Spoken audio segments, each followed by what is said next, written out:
My name is Clarissa Dean, and at 58, I watched a stranger walk into my office wearing my clothes, using my name, and living my life as if I'd never existed.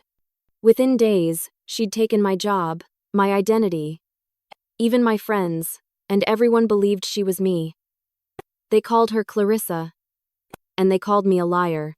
But what she didn't know was that I was still watching and I was about to make her pay for every breath she stole. I never thought someone could steal my entire life while I was still living it, but that's exactly what Delaney did. To me. For most of my life, I believed in calm routines. Mornings with black coffee, a quiet drive through Seattle's rain-washed streets, and long hours at the architecture firm, where I'd worked for nearly 2 decades. I wasn't rich, but I was respected. After my divorce, I'd found peace in my work, a steady rhythm that kept my loneliness at bay.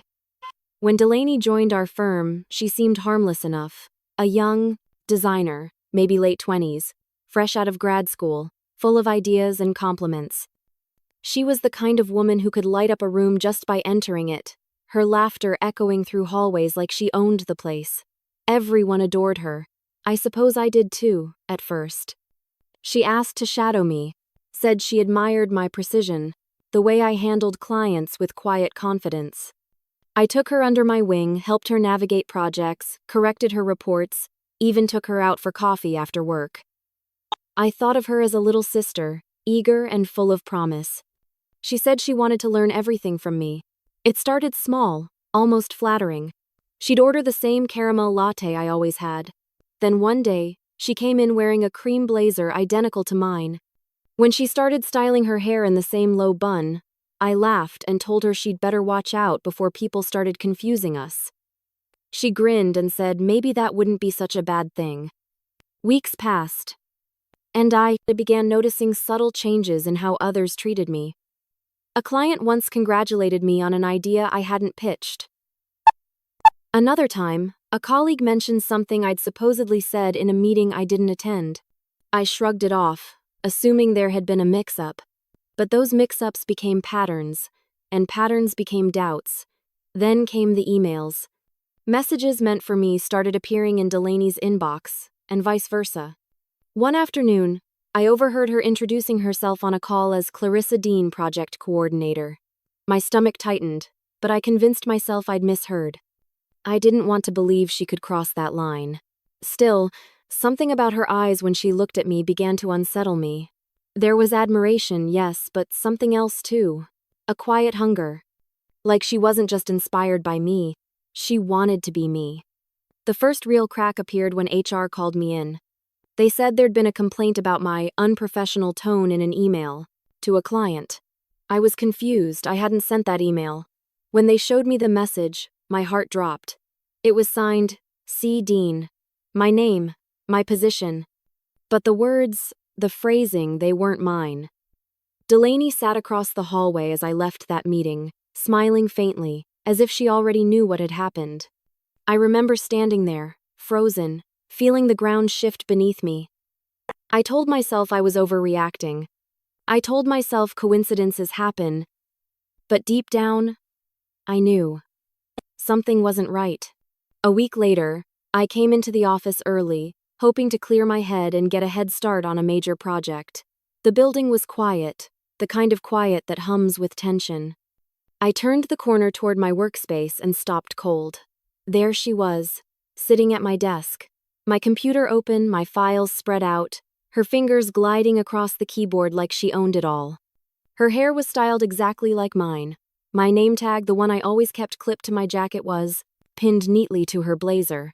She looked up, met my eyes, and smiled the way someone does when they've already won a game you didn't realize you were playing. In that moment, every doubt I'd pushed aside came crashing down. She wasn't just imitating me anymore. She was becoming me piece by piece, email by email, until there would be nothing left of me to claim. And as I stood there, watching her live inside the shell of my identity, one chilling thought rooted itself in my mind.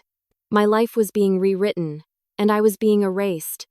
It's hard to describe the feeling of being replaced by your own reflection, especially when no one else sees the difference. I remember standing there, frozen, as Delaney smiled from my desk like she'd always belonged there. Her confidence was so natural it made me question my own reality. I finally managed to whisper her name, asking what she was doing, but she just looked up, pretending to be surprised.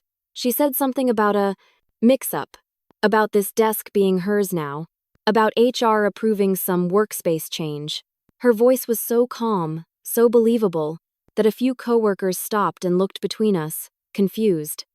To them, I probably looked hysterical, the older woman losing her grip on a busy Tuesday morning. I felt the eyes on me, the whispers forming. I wanted to scream, to tell everyone she was lying, but the words came out shaky. When I demanded she move, she stood up slowly, hands raised in mock surrender, saying she didn't want to cause a scene. That's when HR appeared, as if they'd been waiting. Two representatives approached with polite, corporate smiles. They asked me to step into a conference room for a quick discussion. I thought finally someone would listen. But instead, the first thing they said made my stomach drop. "Clarissa, you've already clocked in this morning." I stared at them, not understanding. They showed me a record on their tablet, my name, my ID, my timestamp. But I hadn't even logged in yet. I tried to explain, tried to tell them that wasn't me, that someone was pretending. One of them smiled the way people do when they're trying to calm a difficult customer. "There must be a mix-up in the system," she said softly. "Let's just step outside and sort this out." When I reached into my bag for my company ID, they scanned it and the device beeped red. "Invalid." It read. They exchanged glances. That word invalid cut deeper than it should have. It felt like being erased in real time. I insisted they check again, told them I'd been with the company for 19 years, that I'd trained half the staff in that building. They nodded politely, but their tone had changed. They said they'd look into it and that I should take the rest of the day off. Then they escorted me out like I was some kind of intruder. I caught one last glimpse of Delaney sitting back down at my computer, answering emails as if nothing had happened. Outside, the city felt unfamiliar. The rain hit harder than usual, cold and merciless. I drove home in silence, my mind replaying every small detail, the smiles, the subtle glances, the polite disbelief. When I stopped for gas, my company card was declined. I thought it was a glitch, but my personal debit card didn't work either.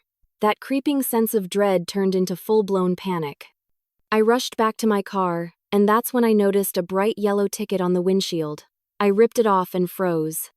The name printed at the top wasn't mine, it read Delaney Dean. I marched up to the parking officer, still writing tickets down the street, showing him the paper. I told him that wasn't my name, that it was my car. He checked his handheld device and frowned. "Ma'am, this vehicle is registered to a Delaney Dean," he said casually. Like it wasn't the most absurd thing I'd ever heard. I demanded he check again, but the same name appeared. He suggested maybe I had sold it recently. I felt dizzy. When I got home, my mailbox was stuffed with letters, bills, updates, and a few envelopes I didn't recognize. One was from my bank, confirming a recent profile update. Another from my utility company, welcoming Delaney D. as the new account holder. My own identity was being overwritten in real time, line by line, form by form. I spent the entire night calling customer service numbers, trying to explain. Each operator told me the same thing. The system showed that my personal details had been recently updated, and due to security policies, they couldn't change them back without verification. But every form of verification I had, my ID, my email, my accounts, had already been compromised. The next day, I returned to the office, desperate to clear things up face to face. The receptionist looked confused when I gave her my name. She asked for ID, scanned it, and the same red, invalid message appeared. She apologized, said she couldn't let me in without clearance. I asked her to call my supervisor, but he didn't pick up. I stood there, staring through the glass doors, and saw Delaney walking by in my signature cream blazer, holding my favorite planner. A few of my coworkers waved to her as if she were me. I could almost hear their laughter echoing behind the glass as security gently asked me to leave. Over the next few days, my life unraveled one thread at a time. My email account locked me out completely. The firm's online portal no longer recognized my credentials. When I called HR again, the woman on the other end hesitated before saying, "Clarissa, you were terminated last week." I froze. "Terminated?" I asked. She said the company had received reports of misconduct and policy violations, accusations I'd never heard of. She emailed me the documentation. When I opened the file, my heart stopped. It was a formal termination, a letter, addressed to me, complete with my signature at the bottom, only it wasn't mine. I called the police that night, trying to report what was happening. The officer listened politely, then told me it sounded like an identity dispute, something the civil courts handle. He said they'd file a note but couldn't guarantee follow-up without hard evidence. Hard evidence, as if my entire life being erased wasn't proof enough. I hung up the phone and stared around my apartment, realizing how little of it actually proved who I was. Everything official had been rewritten. That night, I finally opened my laptop and logged into my bank account. It took longer than usual, like the system was struggling to verify me. When the page loaded, I felt my stomach drop. My balance was zero. Every dollar I'd worked for. Every bit of my savings gone. The account history showed multiple transfers made over the past week, all authorized under my own name. I just sat there in silence, the rain still tapping against the window. The reflection in the glass barely looked like me anymore, tired eyes, pale skin, disbelief written across every line of my face. And in that fragile, hollow moment, I whispered to myself the truth I didn't want to accept. She didn't just take my job. She took my life. In just 2 weeks, I went from a respected employee to a non-existent person, and no one seemed to care. My name had vanished from company systems. My accounts were frozen. And every piece of paper that proved who I was had been rewritten. It was as if I'd died quietly while the world kept moving without me. I still remember sitting in the police station, clutching the edges of my bag like it was the only anchor left in my life. The officer taking my report looked sympathetic but unconvinced. He asked if I'd shared any personal information recently, maybe given someone access to my computer. I told him the truth that someone at my job had stolen my identity and replaced me entirely. He gave me a thin smile and said, "Identity theft cases are complicated, ma'am. These things take time." Then he slid a form across the counter, asking me to describe the alleged perpetrator. His tone made me feel small, like I was filing a complaint about a missing package, not my missing life. I wrote Delaney's name carefully, pressing the pen too hard. When I looked up, he was already moving on to another file.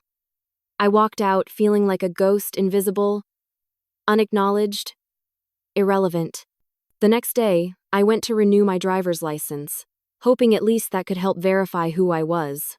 But when the clerk scanned my ID, her screen flashed red.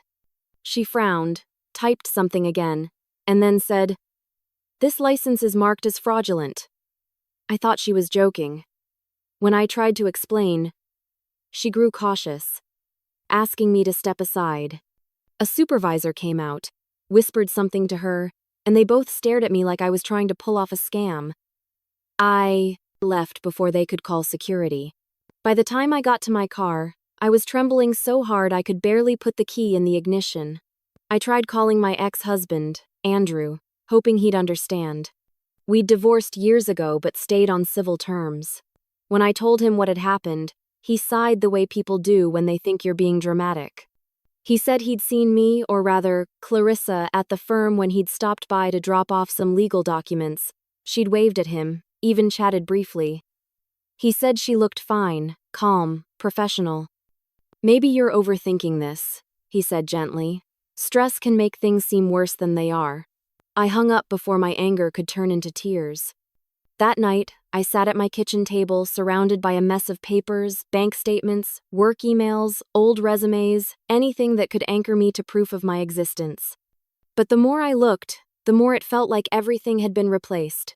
My email accounts had been wiped, my social media deleted.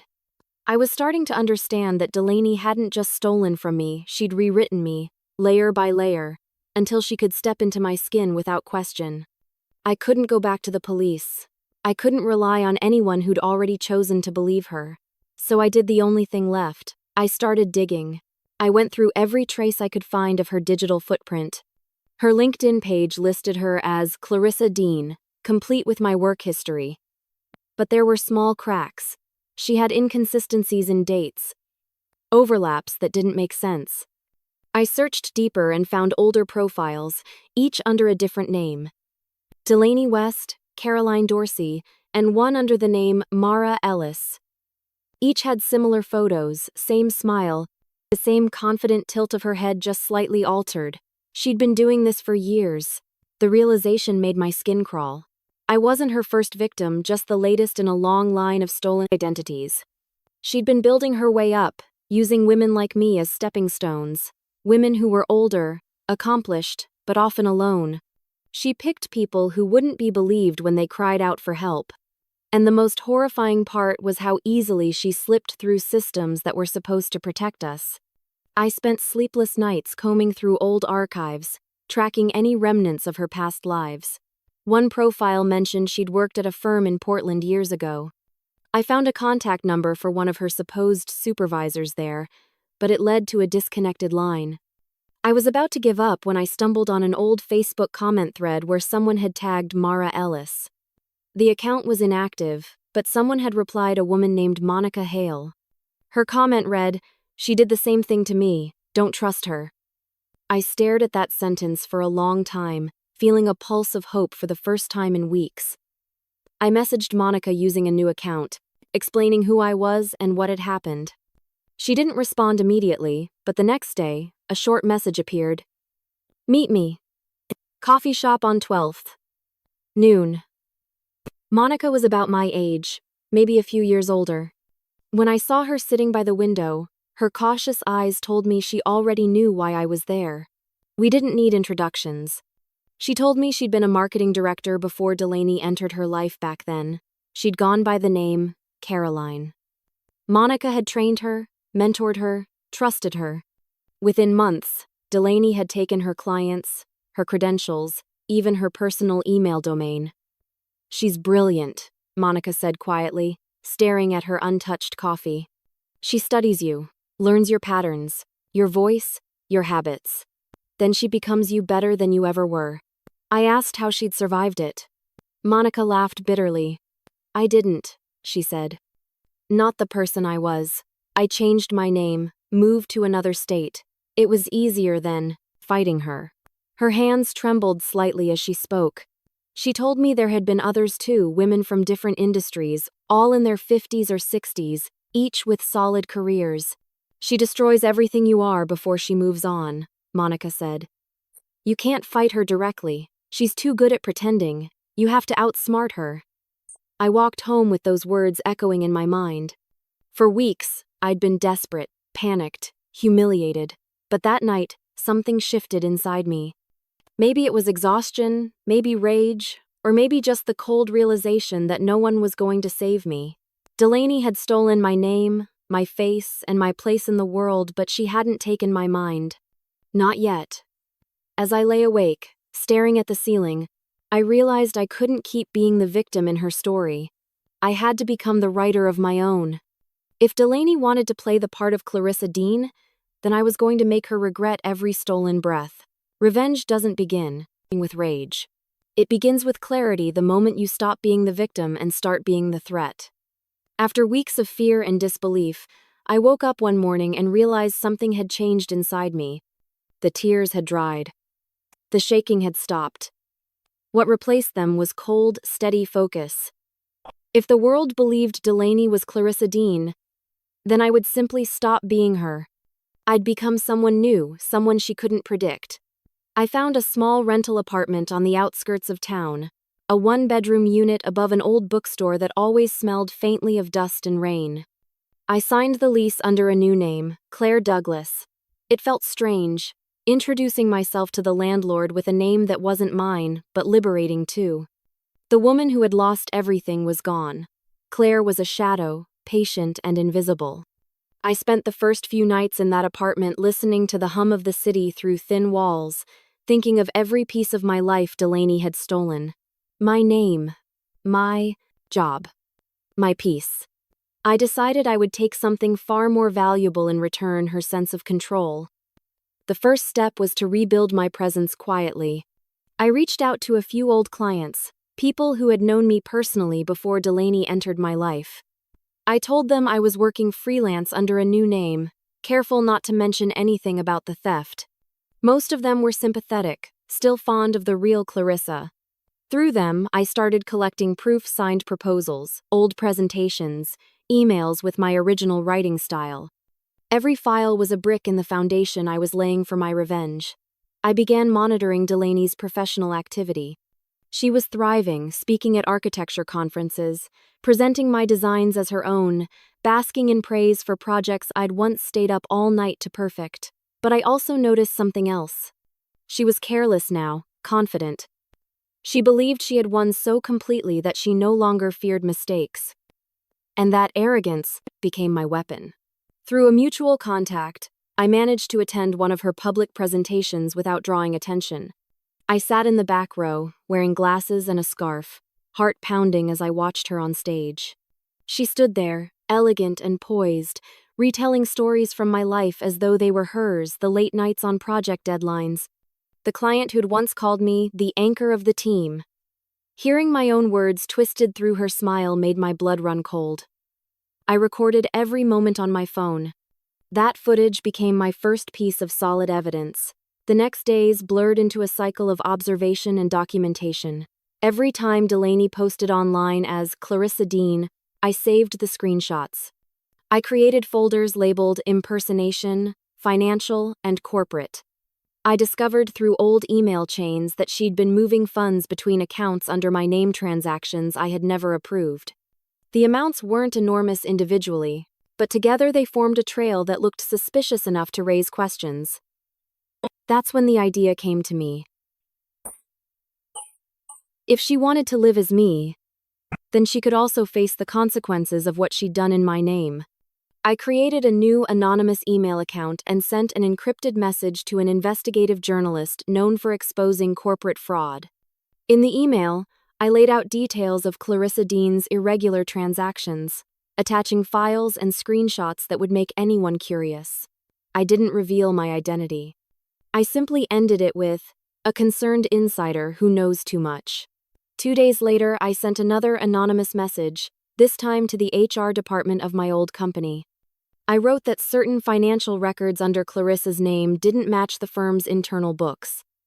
I even attached a document I'd recovered showing discrepancies in client billing.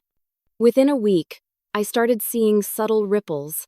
Rumors began spreading online about a potential investigation. Delaney's social media posts grew more cautious. The firm stopped tagging her in official updates. I could tell from her tone in interviews, the sharpness behind her charm, that she was starting to feel the walls close in. She was still performing, still smiling, but cracks were forming beneath the surface. And every crack mattered. I built a new identity on social media, posing as an anonymous whistleblower claiming to work within the architecture firm. My posts were careful, nothing too revealing, just enough to make people question her credibility. I posted side-by-side images of designs, subtly hinting that Clarissa Dean's recent projects looked suspiciously similar to older unpublished drafts. I used vague captions. When success looks too familiar, maybe it isn't earned. The posts gained quiet traction among industry insiders. Whispers spread faster than I'd imagined. As days turned into weeks, I began to see the shift. The confidence that once radiated from her started to fade. She'd show up late to public events, her smile slightly forced. The firm quietly announced an internal audit, and though her name wasn't mentioned, everyone knew who it was about. Watching her unravel from a distance brought a strange kind of satisfaction, not joy, but equilibrium. I wasn't destroying her out of spite. I was correcting the balance she'd shattered. But revenge has a rhythm of its own, and sometimes it moves faster than you expect. One evening, I came home to my little apartment after a long day of compiling evidence. The air inside felt heavy, as if someone had been there. I brushed it off, locking the door behind me, and set my phone on the counter. A few minutes later, there was a knock. 3 soft taps. My heart jumped. I wasn't expecting anyone. Through the peephole, I saw her Delaney, perfectly composed, lips curved into that same infuriating smile. For a moment, I froze, unable to breathe. How had she found me? My mind raced through possibilities, but before I could think further, she spoke through the door. Her voice was calm, almost tender. "I know you're in there, Clarissa," she said. Or should I say, imposter? I didn't respond. My pulse thudded in my ears. She continued, her tone turning sharper. "You think you can play games with me? Pretend to be someone else?" She laughed softly, and it chilled me more than any threat could. "I made you vanish once, and I can do it again." When I finally gathered the courage to look again, she was still standing there, her reflection faintly visible in the hallway light. She tilted her head, almost amused, and I noticed she was holding something not raised, not threatening, just resting at her side. The glint of a kitchen knife caught the dim light for a second, deliberate enough to send a message. She smiled wider, whispering, "You should stop pretending, Clarissa. It's embarrassing." Then she turned and walked away, her heels echoing down the hall like punctuation marks on a sentence I hadn't finished reading. I stayed frozen for a long time after that, my hand gripping the edge of the door. She'd found me. Somehow, despite my precautions, despite my new name and careful moves, she'd tracked me down. And as the echo of her footsteps faded, one truth sank deep into my chest. The game wasn't over. It had only just begun. The day she stood in front of me, framed in the doorway of my little rented studio, I felt something inside me split like glass. I had rehearsed lines, rehearsed calm, rehearsed the moment I would finally confront her, but none of it mattered when she appeared in person. Up close, Delaney's features were familiar in the way all imposters are familiar, practiced, smoothed, polished to a convincing shine. Her smile was the same one that had once charmed clients and colleagues, but there was an edge to it now, a deliberate coolness that made the air between us thin and sharp. She said she just wanted to talk. That phrase was soft, almost reasonable. She stepped inside as though she had a right to be here, as though this small room belonged to her by default. Her voice had that infuriatingly calm cadence she used when speaking at conferences, the same easy cadence she'd used to tell a room that a design was hers. She looked around my apartment with the faintest hint of appraisal, as if measuring what she could claim next. I remembered then, with a cold clarity, how she learned by watching, by learning the rhythms of a life until she could mirror them. Now she was leaning into those rhythms, making them hers. When I asked how she found me, she didn't answer directly. Instead, she accused me of stalking her, of sending anonymous tips and harassing messages to colleagues. Her eyes were ice when she said it, and in that instant I realized how neatly she could flip any story to suit herself. Her accusation sounded plausible to a casual listener. A desperate former employee, lashing out. It was the perfect counter-narrative to anything I might claim. When she said it, I felt my throat close. I recorded her without thinking, my phone hidden in my palm like a small secret. It felt like the only honest thing I could do in a room full of rehearsed lies. The conversation unfolded like a carefully edited scene. She spoke about ambition as if it were a neutral force, something that didn't require ethics. She didn't deny taking pieces of my life. Instead, she framed it as inevitability. "You were fading anyway," she said at one point, leaning back on my couch with an almost casual cruelty. "I just stepped into your light." The words were precise, chosen to wound.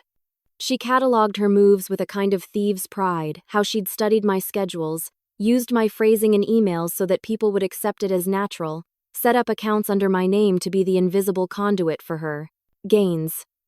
Listening to her, I experienced rage and an odd, reluctant admiration. She was meticulous, almost clinical in the way she explained her thefts. She didn't raise a hand.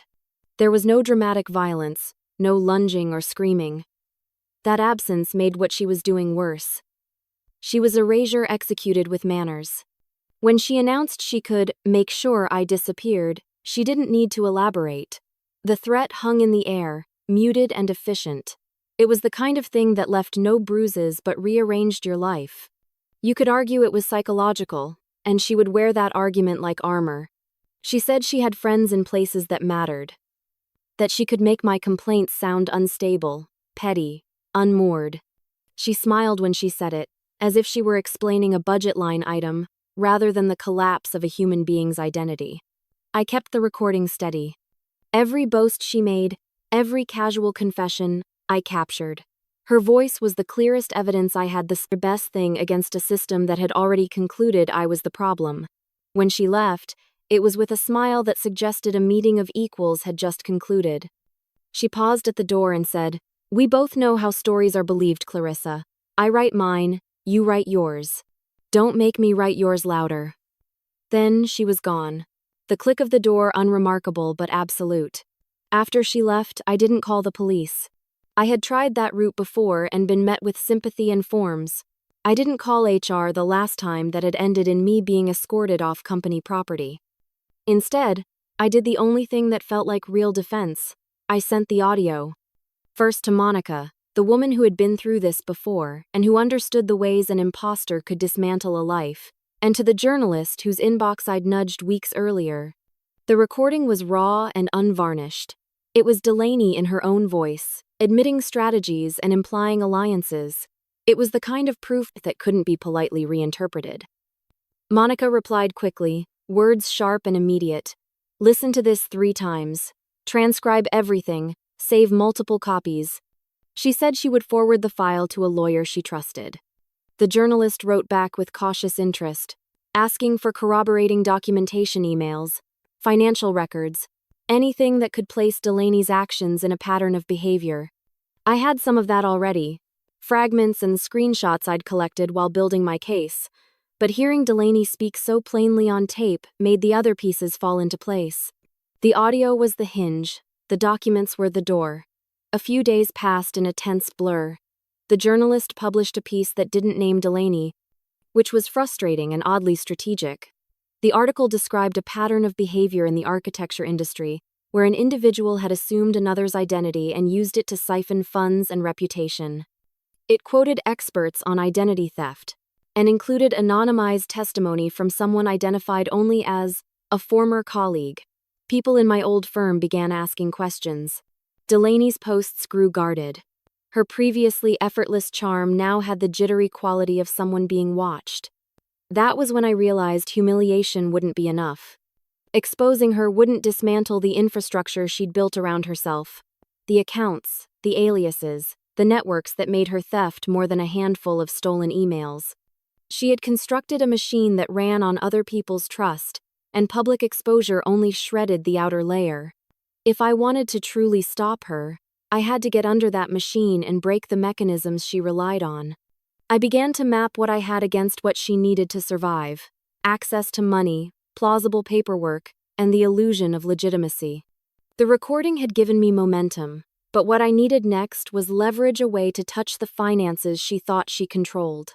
I went back, through my notes, rechecked bank statements, and followed the faint trails she'd left when she'd believed she was being brilliant enough to avoid mistakes. And then, in the middle of a long night of cross-referencing, I found something she had not planned for: a transfer, a dormant account, a small digital footprint that still bore my original name. It was a quiet thing, almost invisible among dozens of transactions, but it was there. Money she had moved, and in her hurry or arrogance, she had left it tethered to the one thing she thought she had buried forever. My breath caught when I saw it. The discovery felt like hearing a second heartbeat when you thought the room was empty. If she had used my name for the money and somehow left a piece of it tied to me, then the path forward changed entirely. For the first time in months, the panic that had once flattened me began to lift. The game had new rules now, rules I could exploit. She had underestimated the very thing she thought she'd erased: me. For the first time in months, I felt control return to my fingertips in the form of a single online banking login. It was almost laughable how something so small, so digital, could feel like the weight of destiny balancing itself. I remember staring at the login screen for several minutes, heart pounding as I entered the old credentials. They had been buried among the fragments of information I'd salvaged from my stolen life numbers. Dates, patterns I knew better than anyone because they were mine to begin with. When the screen finally loaded, I saw the truth laid bare in black and white. Every transfer, every deposit, every shadow transaction was still traced to Clarissa Dean. My name, my existence, my ghost in her machine. The first emotion that hit me wasn't joy. It was something colder, satisfaction edged with disbelief. Delaney's arrogance had always been her blind spot. She'd built her empire on the assumption that I was gone too, broken or too invisible to fight back. But she had used my name for everything. My identity wasn't just her disguise, it was the scaffolding of her fraud. Every illegal transfer, every offshore deposit, every manipulated fund had been carried out as Clarissa Dean. In her attempt to erase me, she had left me the keys to her entire empire. I sat there for hours, combing through the digital records. Dozens of accounts, spread across continents. Tiny fragments of information pieced together into a sprawling web of deceit. The more I uncovered, the more I saw how meticulously she had crafted her illusion. It was art, in a way the art of deception. But art can be forged. And forgers always leave traces. I decided I would use every trace to turn her empire against her. The first step was protection. I couldn't take action as Clarissa Dean, not yet. So I expanded my alias, building out a new identity for legal insulation. Claire Douglas wasn't just a rental name anymore. She became a legal entity, a shadow that could move through systems safely. With Monica's help, I connected with one of her old contacts, a cybersecurity specialist who had spent years unearthing digital fraud. He owed her a favor, and when she introduced me as a whistleblower, he didn't ask for details. All he needed to know was that someone powerful had built a life on stolen foundations. He helped me reroute everything carefully. The goal wasn't to empty Delaney's accounts outright, but to redirect them in ways that would go unnoticed long enough to matter. Each transaction had to look like routine maintenance, a transfer here, a conversion there, nothing that would raise alarms. I watched the numbers shift, quietly, like a tide changing direction. Then, slowly, I began to reroute the funds to a private trust registered under my new identity. Not Clarissa. Not even Claire. A third name, one that existed only in encrypted documents and offshore paperwork. It felt like shedding a skin I no longer needed. At the same time, I had to ensure that if anyone started digging, the trail led back to her, not me. That's where Monica's contact came in again. He showed me how to seed false trails, how to create digital echoes that pointed squarely toward Delaney's devices. By the time we were done, her accounts appeared to connect to multiple offshore holdings that didn't exist, tied to patterns that would look like classic laundering behavior. Every breadcrumb I left behind had her fingerprints on it. The next part was about exposure. Revenge meant nothing if it couldn't be proven. I gathered everything, the recordings of her voice, the screenshots, the financial logs, even the metadata she'd overlooked. I organized it all into a digital archive, every file named and time-stamped, every piece fitting into the puzzle of her deception. I made 3 copies, one stored offline, one encrypted in the cloud, and one preloaded into a timed email scheduled to send automatically if anything happened to me. Then, with deliberate calm, I crafted an anonymous email to federal investigators. The subject line was simple, urgent. Financial fraud involving corporate identity theft. Inside, I laid out the story not as a victim but as a source factual, professional, anonymous. I attached the archive, each file labeled so cleanly it would be impossible to ignore. When I hit send, I felt a calm I hadn't known in months. It wasn't over yet, but the first domino had fallen. That same night, I logged into the rerouted accounts one last time. The money, or what used to be Delaney's now, sat safely in a digital vault, stored in encrypted form. No name attached. No trail she could follow. For years she had moved through lives believing no one could outthink her, that every system was hers to manipulate. Now she was about to learn that the same invisibility she'd used as a weapon could be her undoing. 2 days later, the news broke. Financial scandal involving prominent architect under investigation. The article didn't use my name, but it didn't need to. The photo accompanying it was of Delaney at a recent corporate event, smiling for the camera, unaware of the storm gathering behind her. The journalist had been thorough, outlining irregularities in company accounts, anonymous whistleblower reports, and possible identity fraud. The public was shocked. Her colleagues, once charmed, started whispering. The firm issued a statement promising full cooperation with federal authorities. By the following week, she'd stopped showing up at work. Her social media accounts went dark. I imagined her pacing through her apartment, trying to untangle the chaos, calling banks only to be told her assets were frozen pending investigation. The company suspended her without pay, and every asset she had built under my stolen name began to crumble. Watching it unfold online was surreal. I didn't celebrate, didn't laugh. I just watched the scales of justice tilt back toward equilibrium, but beneath that calm, I was already thinking ahead. I knew she would run. It's what people like her do when their carefully curated facades start cracking. And she did. The last update I found mentioned that she had taken a personal leave from the firm. No one knew where she'd gone, but I didn't care anymore. I didn't need to see her downfall in person. I had already seen it in the numbers. The night after the scandal broke, I packed a single suitcase. I didn't take much, just clothes, a few keepsakes, and the flash drive containing everything I'd built from the wreckage. My new identity was complete, my finances secure, my past untethered from the name she'd so carelessly used. I looked around the small apartment one last time. The space that had once felt like exile now felt like the birthplace of my freedom. When I booked my ticket, online, my hands were steady. A one-way flight to Lisbon, under my newest name, the one no one would ever trace. The confirmation email popped up on my screen, and for the first time in so long, I felt something close to peace. As I closed my laptop, I glanced at the balance in my encrypted account, the sum of everything she had stolen, every dollar she'd taken in my name. It wasn't just money.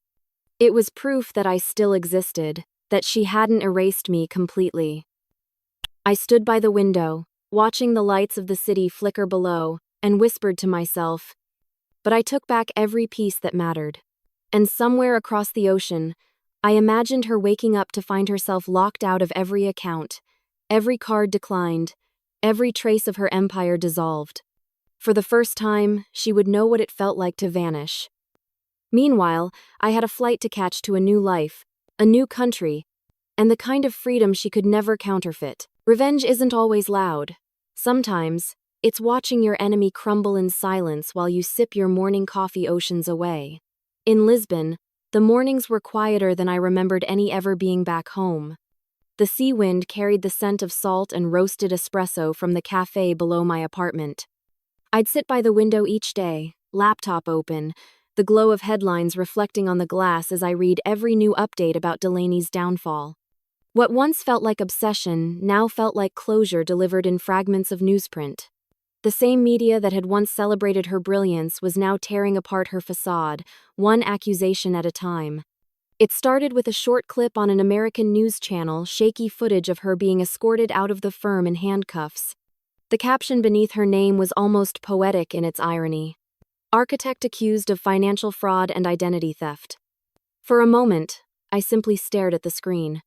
The woman who had strutted through boardrooms under my name now looked small, almost ghost-like, surrounded by flashing cameras and questions shouted by reporters. The expression she wore wasn't fear. It was disbelief, the shock of someone who had spent so long manipulating reality that she no longer recognized the one she was standing in. I read the accompanying article carefully, absorbing every line. The firm had officially severed ties with her. The federal investigation was in full swing. Several offshore accounts had been traced back to her signature, the same forged scrawl she'd used to destroy mine. What struck me most, though, were the quotes from people who had known her. We trusted her completely. She was brilliant, but something always felt off. I can't believe this happened to Clarissa. Those words carried a sting and a strange sense of justice. They believed her to be me, but now they pitied her under my name. The irony wasn't lost on me. Over the next few weeks, the journalist I had worked with released a full exposé. It was everything I had hoped it would be: detailed, thorough, and merciless. The article outlined a pattern of identity manipulation spanning nearly a decade, with multiple victims scattered across states and industries. Each story mirrored mine in chilling precision. Women in their 50s or 60s, successful, independent, living lives just quiet enough to be stolen. The journalist didn't name me, she kept my anonymity, as promised, but the piece confirmed that Delaney's real name was not Delaney at all. She had reinvented herself so many times that her original identity had been lost entirely, even to her. As the story gained traction, more women came forward. I followed their accounts online, their words filled with the same disbelief and quiet fury I'd once carried. Monica called me one evening, her voice steady for the first time since I'd met her. "You did it," she said simply. "You stopped her." There was no triumph in her tone, just relief. I realized then that what I had done went beyond revenge. I'd ended a cycle that had destroyed more lives than my own. Still, there were moments when guilt crept in through the cracks. Watching her on screen, hair disheveled, hands cuffed, tears streaking her face during a court hearing, I almost felt pity. Almost. But pity is a luxury reserved for those who deserve redemption, and Delaney had burned that bridge long ago. Every time I saw her plead for innocence, I remembered the humiliation she had orchestrated so carefully, the loneliness of trying to prove my own existence while she smiled for the cameras as me. I remembered the sleepless nights staring at my reflection, wondering if maybe she had done it better, if maybe I was just the faded version of a life she perfected. But then I'd remember the truth. She hadn't improved me. She had hollowed me out and tried to wear my skin, and I had taken back everything she'd built on my bones. The money she'd stolen was still mine, sitting safely in encrypted accounts under a new name that no one, not even Monica, knew. It wasn't greed that made me keep it. It was reclamation. Still, I couldn't ignore what it had cost others. I decided to send small, discreet transfers to the women she had wronged, Monica included. Not enough to draw attention, but enough to restore some of what they had lost. I used anonymous accounts and never attached a message, but somehow I think they knew. Lisbon suited me. The city was slow in a way that allowed time to stretch and breathe. I spent my days painting, writing, and walking through markets filled with music and oranges. I avoided mirrors, not out of fear, but because I no longer needed them to prove I existed. For the first time in years, I lived without a title, without a company badge, without the need to explain myself. The ocean became my only clock, marking days with its tides. Occasionally, I'd still check the esters. Updates old habit. The trial was set, the evidence overwhelming. She had tried to plead insanity at first, claiming she suffered from identity disassociation, that she didn't remember half of what she'd done. The prosecution didn't buy it. They had emails, voice recordings, financial logs, and testimonies from her previous victims. The courtroom sketch that circulated online showed her sitting with her head down, shoulders slumped, surrounded by lawyers who looked as tired as she did. The comments section was brutal. People speculated about her motives, debated her sentence, picked apart her psychology like vultures circling what was left of her public image. And yet, for all the noise, I felt a strange kind of silence within me. It wasn't triumph. It wasn't joy.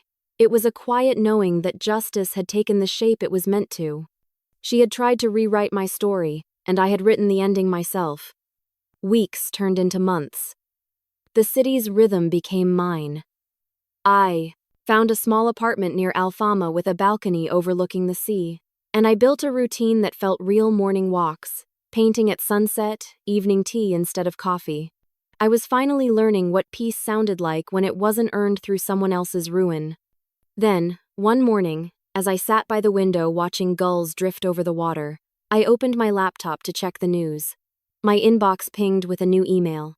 The sender's address was unfamiliar, a string of random letters and numbers. I hesitated before opening it, expecting spam or some banking notice. But there was only one line in the message. "You can't hide forever, Clarissa." The name hit me like a whisper from the past, a name I hadn't used, hadn't heard, hadn't been in months. My coffee cup slipped slightly in my hand, spilling a line of dark liquid across the table. The email had no attachments, no links, no signature, just those 6 words. I stared at the screen for a long time, the cursor blinking beneath the sentence like a heartbeat. The rational part of me said it was coincidence, some phishing scam or a cruel prank. But the part of me that had lived through Delaney's deception knew better. Somewhere, beneath the peace I had built, the ghost of my old life had stirred again. And I couldn't shake the feeling that this story, my story, wasn't finished yet. It turns out the woman I thought I'd destroyed had one last move left in her, and she intended to make it count. For weeks I had convinced myself the email was just a fluke, some cruel coincidence. But the unease it planted never left. I stopped sleeping through the night, waking to phantom sounds and the faint hum of my laptop as if it, too, was waiting for something. I couldn't shake the feeling that the past I'd buried had started digging its way back. So one morning, after too many cups of bitter coffee and too little rest, I opened my laptop again and traced the email's path. It took hours of backtracking, hopping through digital tunnels and masked addresses until finally, I found the origin. The sender wasn't a stranger. It was a message routed through a secure correctional system, the kind used for inmate correspondence. Delaney. Even seeing her name attached to a technical log made my pulse tighten. She was in prison, awaiting trial, but still she'd found a way to reach me. The message had been sent from an approved system, but the sender field had been altered, coded in a way that would have hidden her identity if I hadn't known where to look. It was deliberate, a breadcrumb, an invitation. For reasons I can't fully explain, I felt a strange calm settle over me. Maybe it was inevitability. She had haunted me long enough. Perhaps the story couldn't end until we stood face to face one last time. Days passed as I considered my options. Ignore it and keep hiding, or walk straight into the lion's den and finish this properly. In the end, my curiosity outweighed my fear. I needed to know what she wanted, what she thought she still had left to threaten me with.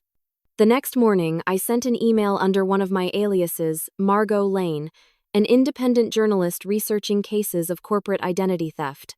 Within 48 hours, I had clearance for an interview with inmate Delaney West. The prison was 2 hours outside Lisbon, an old stone structure that seemed to breathe with its own kind of fatigue. When the guard led me through the corridors, the air was cool and heavy with silence. We passed cell doors with small windows, eyes glinting through them, but I kept mine fixed ahead. When we reached the visitor's room, I saw her through the glass partition.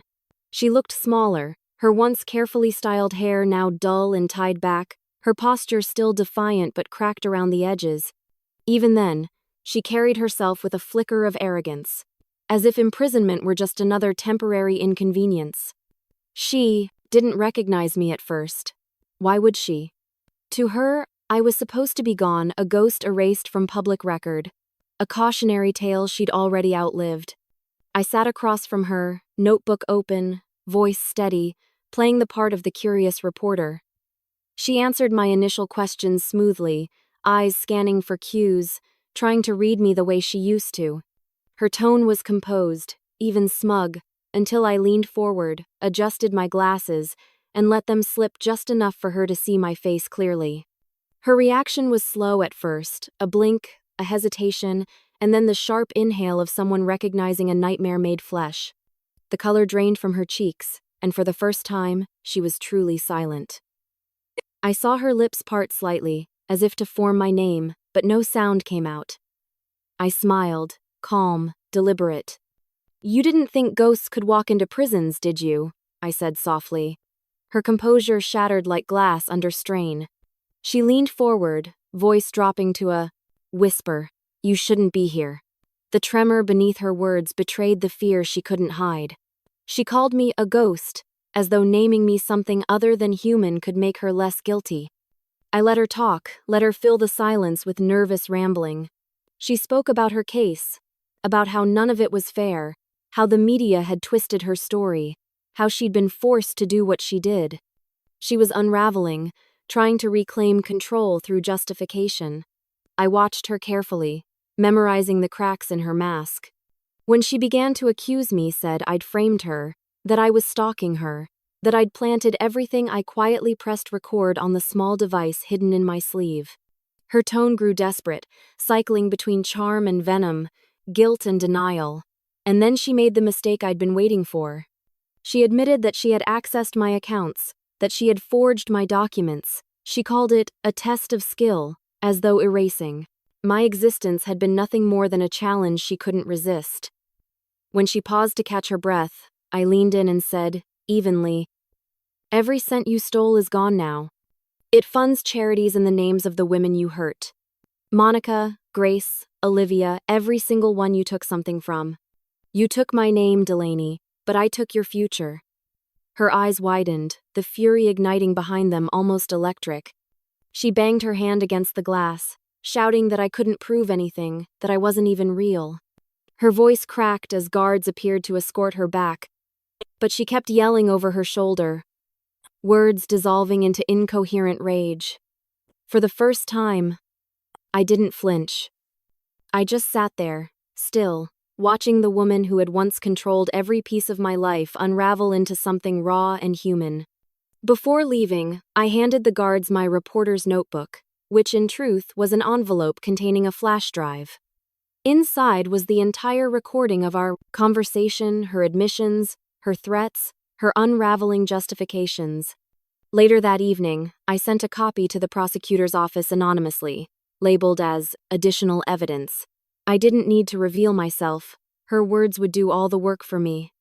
That night, as I sat in my hotel room overlooking the prison lights in the distance, I thought about the strange symmetry of it all. She had built her empire through deceit, and I had dismantled it with truth. The difference between us was never intelligence or ambition. It was conscience. I had finally found peace in knowing that she could no longer rewrite my story. The next morning, I returned to the prison to collect confirmation that the recording had been received. As I walked past the visitor checkpoint, a guard stopped me and said, "She's been asking for you." His voice was careful, unreadable. I shook my head and kept walking. I didn't need another meeting. My final act had already been written. As I reached the outer gate, I heard it faint at first, then louder. Her voice, carried through the echoing halls, shouting my name. "You'll never be free of me!" The words chased me into the sunlight, thin and sharp, but I didn't turn back. The guards shouted for her to quiet down, the steel doors closing behind me with a sound that felt like punctuation. I paused outside, taking a deep breath. For the first time in years, the air felt clean. I looked up at the open sky, realizing that she was wrong. I was free not because she was locked away, but because she no longer existed in the version of the world I inhabited. As I walked to the car, the sun breaking through clouds above the stone walls, I smiled faintly. Some ghosts fade when you stop believing in them, and I had finally stopped believing in her. Some people spend their lives chasing justice. I learned that sometimes justice must be crafted by hand. It doesn't come from courtrooms or verdicts. It comes from quiet moments, of reckoning the ones no one witnesses but you. By the time Delaney's sentencing was announced, the world had already made up its mind about her. Her name, once polished and respected, had become a synonym for deceit. The headlines painted her as the architect of lies, a woman who built a career on stolen identities and fabricated brilliance. I watched it all unfold from a small cafe in Lisbon, a world away from where my life had fallen apart. The irony was poetic. The woman who had taken my name now had hers permanently stained. Months had passed since that final confrontation in prison. The prosecutors had used her recorded confessions as the final nail in the coffin. The court found her guilty on all counts: identity theft, fraud, falsifying financial records, and obstruction. The sentence: 8 years in federal prison. I read every detail of the case online, each article confirming what I already knew. Delaney had finally run out of masks. The footage from her trial showed a woman unrecognizable from the one I had once known. Her once flawless composure had crumbled into exhaustion. There was no defiance left, just a hollow stare as the judge read her fate. It was strange watching her life collapse so completely. There was no satisfaction in it, not the kind that movies or stories promise. Revenge, I realized, doesn't heal. It balances. And sometimes that balance feels like silence. When the courtroom footage ended, I simply closed my laptop and sat in the stillness, the sound of the ocean whispering beyond my window. The company she had corrupted worked quickly to rebuild its reputation. Public relations campaigns, rebranding, heartfelt statements from the CEO about integrity and ethics, all the things that follow scandal. I knew they were also quietly grateful to the anonymous whistleblower who had handed investigators the evidence they needed. Of course, they didn't know that whistleblower was me, and I preferred it that way. I didn't need their gratitude or the public's recognition. I already had something far better, my life back. By the time the dust settled, Claire Doucet had fully come into existence. My new identity wasn't a disguise anymore, it was a clean slate. I opened a small art gallery in the heart of Lisbon's Alfama district. The building was old, its walls uneven, its windows framed with bright blue shutters. It wasn't perfect, but it was mine. The gallery started small, just local artists, friends of friends, a few tourists wandering in off the cobblestone streets. But word spread. People loved the space, the calm of it, the way the light fell across the canvases in the afternoon. Within months, it began to flourish. I found peace in simplicity, morning coffee by the river, evenings spent rearranging paintings, conversations with strangers who had no idea who I once was. I never spoke of my past, not even to Monica, though we still exchanged the occasional, encrypted message. She had started over too, somewhere new, her voice lighter each time we spoke. We both knew that survival wasn't about erasing the past. It was about refusing to let it define what came next. Every so often, Delaney's name would reappear in the news.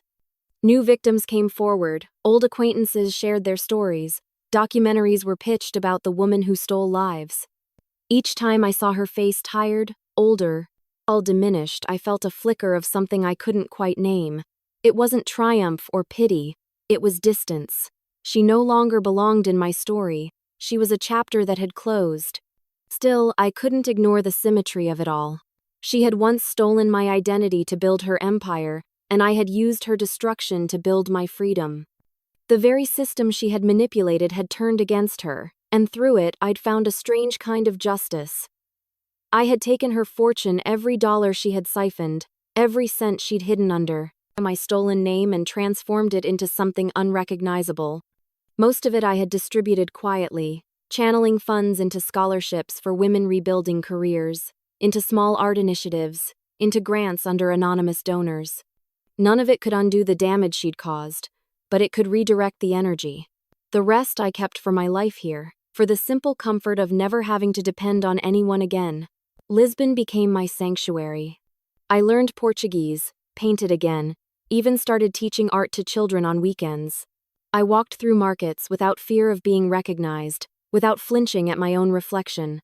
For so long, mirrors had been instruments of doubt, reminders of a self I couldn't prove existed. But now, they were just glass, showing a woman who had survived the unthinkable and chosen to live quietly instead of loudly. There were moments, though, when the past whispered. Sometimes it came in the form of a dream, her voice echoing, her face blending with mine until I couldn't tell who was who. Other times it was subtler.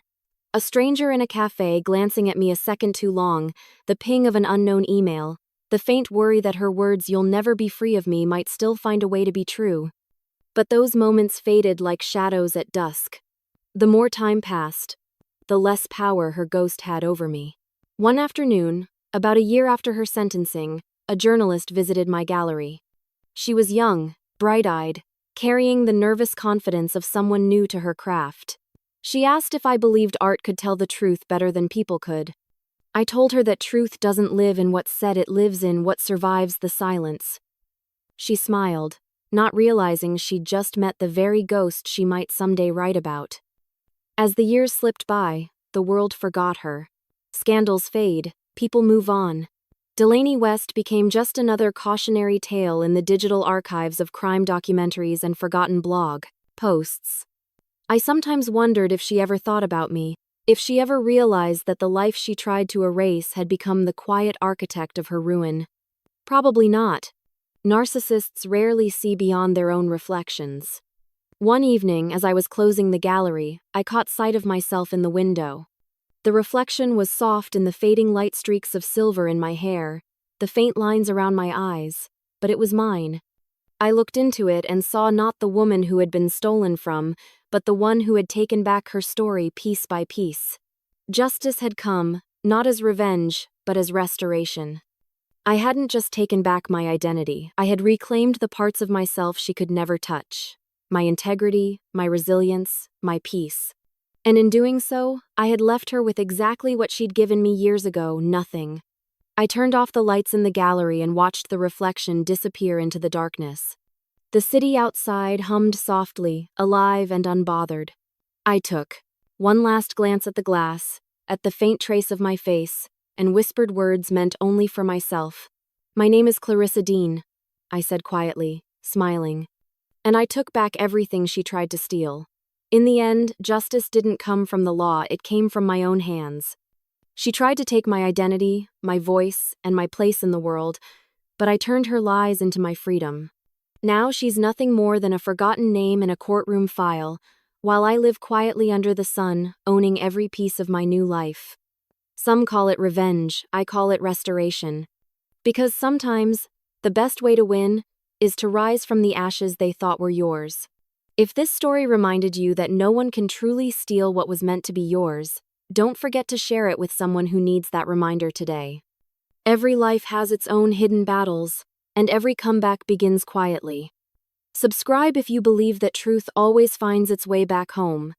And tell me, honestly, if someone tried to take your life and identity, would you forgive them, or take it all back like I did?